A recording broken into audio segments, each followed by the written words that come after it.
Alongar muito, que já está altas horas, pelo nome da ordem, pelo nome da verdadeira democracia, que todos são iguais perante a lei, nós votamos sim. Como vota o PDT?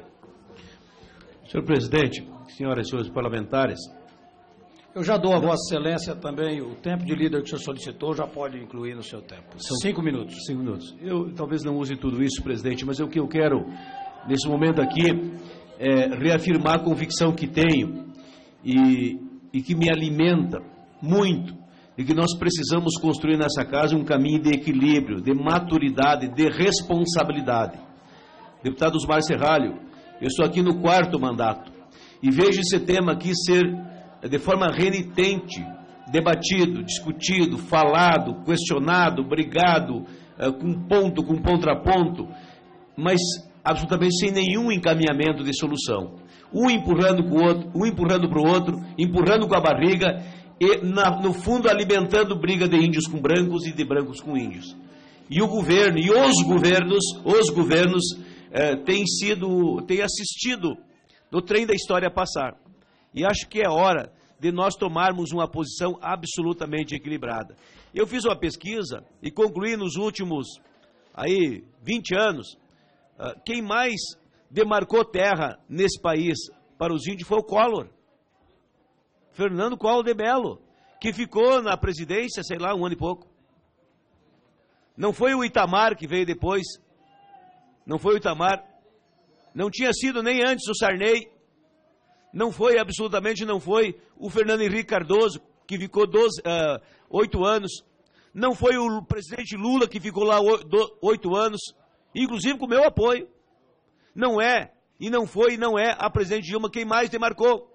Então nós estamos criando aqui um ambiente de discussão de forma belicoso, como se tivesse alguns que são a favor dos índios e outros que são contra os índios. Eu não sou contra os índios, muito pelo contrário. E não sou contra o agricultor, muito pelo contrário. Aliás, eu sou filho de um agricultor que nasceu numa área indígena. E tanto é que parte desta área já foi devolvida aos índios. E eu quero aqui, de forma muito clara, muito convicto, dizer que nós temos que avançar. Eu mesmo, lá atrás, apresentei uma PEC dizendo, pela compreensão que tem, de que se alguém receber uma terra por conta de uma titulação do Estado, e no caso do Rio Grande do Sul, houve muito isso através do governador Walter Jobim, pai do ministro Nelson Jobim, que nos anos final da década de 40 governou Rio Grande, cujas terras, na final da década de 50, o Brizola partilhou entre colonos no maior ato de reforma agrária até a época feita no Brasil. Foi o Brizola que fez. E muitas dessas áreas depois foram questionadas como sendo terras indígenas. E foram feitas as avaliações e os estudos antropológicos, e muitas delas se concluíram que eram indígenas, e foram devolvidas para os índios. E eu acho que tinha mais a que ser devolvido, mas o que absolutamente não dava e não dá para entender que aqueles colonos que estavam lá por si, seus antecessores, por 40, 50, 60, 80 anos, alguns tinham 100 anos, tiveram que entregar a terra. E não que os índios não mereciam e era deles, e tinha que ser entregue. A César o que é de César, a Deus o que é de Deus, aos brancos o que lhe pertence, aos índios o que lhe cabe. Mas não é justo que o Estado brasileiro, que o Estado gaúcho criasse aquela situação ao ponto de tirar a terra dos índios para dar para os brancos e depois tirar dos brancos e dar para os índios. Ele conseguiu fazer o papel de trapalhão, desagradar os dois. Quando vestia um santo, desvestia o outro, e quando desvestia o outro, deixava alguém desarrumado sempre. Então, o que é preciso é que, se a terra é indígena, o Estado reconhece isso, o Estado brasileiro, pague, indenize e pague de acordo com as regras do mercado, porque é um direito do cidadão e da cidadania. E aí ele vai e compra terra, porque terra tem e à vontade. E se alguém duvidar, chega em qualquer hotel, em qualquer lugar do Rio Grande, vai no Santa Catarina, no Paraná, e chega lá e diz que tem dinheiro, quer comprar terra, se não aparece gente para vender. Forma fila para vender, desde que tenha preço, desde que pague o preço que vale.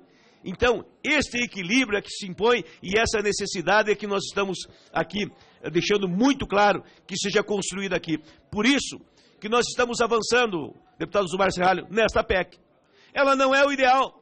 Uma coisa é o que eu quero, outra coisa é o que eu posso. Quanto eu posso daquilo que eu quero?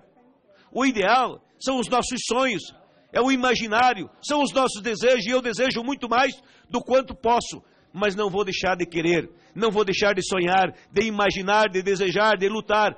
Estamos fazendo uma parte hoje, porque os índios precisam de atendimento decente do governo, da FUNAI, e eu concluo, presidente, decente da FUNAI, que não tem dado atendimento ao longo dos anos para os índios.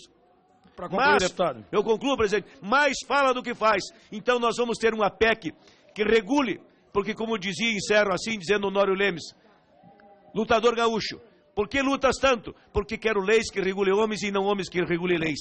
Eu quero uma regra que regule a relação dos índios com os brancos com os índios, dos colonos, dos grandes, dos pequenos, e que nós nos baseemos com base na lei. E essa é a lei que nós estamos fazendo. Senhor presidente. Como vota o Solidariedade?